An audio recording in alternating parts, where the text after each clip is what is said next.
رحماء بینہم، بڑے رحم والے، آپس میں ایک دوسرے کے ساتھ محبت کرنے والے، رحم کرنے والے سے مراد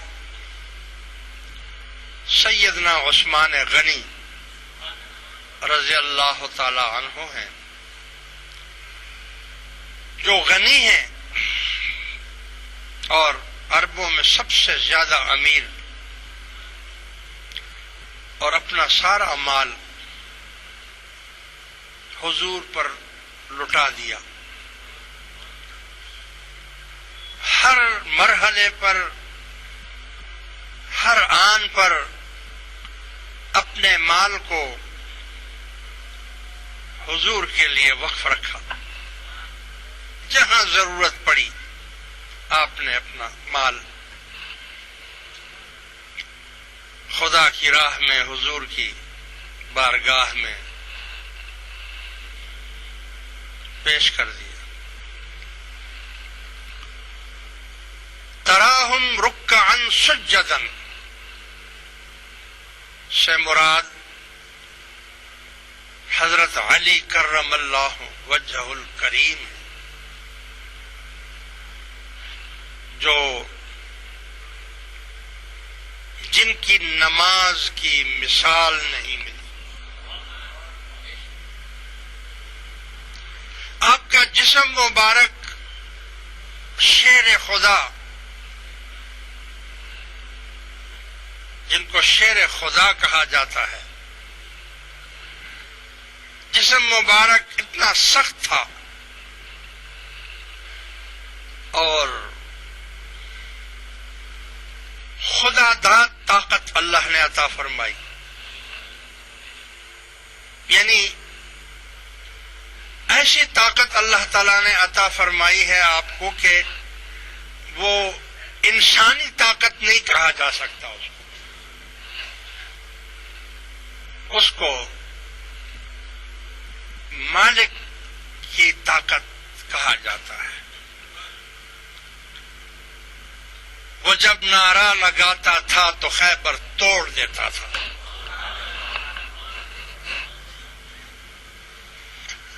یعنی یہ ایک سمجھنے کی بات ہے، خیبر میں یہودیوں کا جو قلعہ ہے، اس کا دروازہ ہے، بار بار مسلمان جاتے ہیں اس کو فتح کرنے کے لیے اور واپس آ جاتے ہیں۔ حضور نے فرمایا کل میں ایسے شخص کو علم دوں گا جو خیبر کو فتح کر کے آئے گا۔ ساری رات صحابہ کرام ہر ایک یہ دعا کر رہا ہے کہ کاش صبح حضور وہ علم مجھے عطا فرما دے۔ صبح ہوئی، حضور نے فرمایا علی کہاں ہے؟ فرمایا حضور علی کی تو آنکھوں میں آشوب چشم میں مبتلا ہیں، آنکھوں میں درد ہے، حاضر نہیں ہوئے۔ فرمایا بلا لو۔ علی آئے، آنکھیں مجھے بھی میٹھی مجھے بھی۔ حضور نے فرمایا علی کیا ہوا؟ میں حضور آشوب چشم، آنکھوں میں تکلیف ہے۔ لعاب دہن مبارک آنکھوں میں آپ نے حضور نے لگایا اور اسی وقت آنکھیں کھل گئی۔ علم ہاتھ میں جھنڈا دیا اور فرمایا جاؤ خیبر کو فتح کر کے آؤ۔ قلعے کا دروازہ اتنا بڑا ہے اور اتنا مضبوط ہے کہ وہ کسی طرح ٹوٹتا نہیں۔ جب وجد کی کیفیت ہو گئی اور آپ خدا داد قوت کے ساتھ آگے بڑھے، حالانکہ آپ کا قد بھی عام لوگوں سے چھوٹا تھا، تو صرف ایک مکہ اس کو مارا ہے دروازے کو، اور دروازہ ادھر جا کر گرا ہے، اور اس دروازے کو آپ نے اٹھایا ہے اور اکیلے نے اٹھا کر اس کو پھینکا ہے۔ چاروں طرف نالا انہوں نے کھودا ہوا تھا قلعے کے چاروں طرف، تاکہ فوج نہ آ سکے یا لشکر نہ آ سکے۔ اور اس کو پھینکا ہے تو نالے کے اوپر بچھا دیا اور مسلمانوں کو کہا اب آؤ اس پر سے آؤ. روایات میں آتا ہے کہ اس دروازے کا وزن 80 من تھا. 80 من دروازہ چوکھاٹوں میں لگا ہوا اور اس کو مکے سے گرانا. پہلے تو یہ بڑی بات ہے کہ آپ چھوٹا سا دروازہ بھی مکے سے نہیں کھول سکتے اور پھر 80 من کا دروازہ اٹھانا اکیلے اور پھر اس کو نالے پر ڈالنا. تو یہ کرامت ہی کہہ سکتے ہیں اس کو. تو طاقت تو یہاں کام نہیں کرے گی. حضور کے 4 یار اور چاروں میں ایک سے ایک خوبیاں ہیں. ایک سے ایک خوبیاں. ہمارے اہل سنت والجماعت کا یہ عقیدہ ہے کہ ہم حضور علیہ الصلوۃ والسلام کے تمام صحابہ کرام کو احترام کی نظر سے دیکھتے اور ان کی عزت کرتے اور ہر ایک کا اپنے اپنے مقام پر ہم حق 4 یار.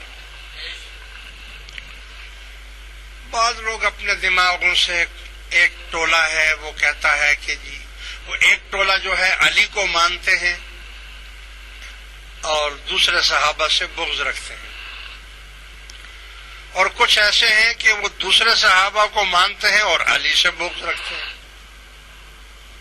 الحمدللہ اللہ نے اہل سنت والجماعت کو بغض اور حسد سے پاک کر دیا اور یہ کبھی نہ بغض کرتے نہ حسد کرتے ہیں. حقیقت میں ہمارا تعلق تو اس محبوب کے ساتھ ہے. جس چیز کی نسبت حضور سے ہو گئی ہے ہمارے لیے تو وہاں کے کتے بھی ہماری آنکھوں کے اوپر ہیں اور تمام اولیاء کرام کا یہی ایمان ہے. انفاس العارفین ایک کتاب ہے, اس میں نے پڑھا کہ شاہ ولی اللہ رحمت اللہ علیہ جو اپنے زمانے اپنے وقت کے بہت بڑے کامل شخصیت ہوئے ہیں اور ان کے والد صاحب حضرت شاہ عبد الرحیم صاحب رحمت اللہ علیہ اپنے زمانے کے بہت بڑے کامل بزرگ اور ولی تھے. عاشقوں کی بات بتا رہا ہوں. شاہ ولی اللہ رحمت اللہ علیہ کی عمر ابھی نوجوانی کی تھی اور والد صاحب کی عمر تو بڑی تھی. ہمیشہ والد صاحب کی خدمت میں عرض کرتے تھے مجھے اجازت دیں کہ میں حج پر جاؤں, عمرہ کروں, حضور کی بارگاہ میں حاضری دوں. تو آپ منع فرما دیا کرتے تھے کہ ابھی تم اس قابل نہیں ہو. جب زیادہ طلب اٹھی تو آپ کے جو خلفاء تھے ان سے سفارش کروائی کہ ابا جان کو کہیں کہ مجھے اجازت دے دیں. خلفاء جمع ہوئے اور انہوں نے کہا کہ حضرت شہزادے کو اجازت دے دیں, ان کا بہت دل چاہ رہا ہے جانے کے لیے. آپ نے فرمایا بھائی ابھی یہ جوانی ہے اس کو اور ابھی ادب نہیں کر پائے گا. فرمایا نہیں حضور آپ کا بیٹا ہے, ادب والا ہے, ادب کرے گا. میں اچھا ٹھیک ہے چلے جاؤ. جا تو رہے ہو لیکن مدینہ شریف کے کتوں کا خیال رکھنا.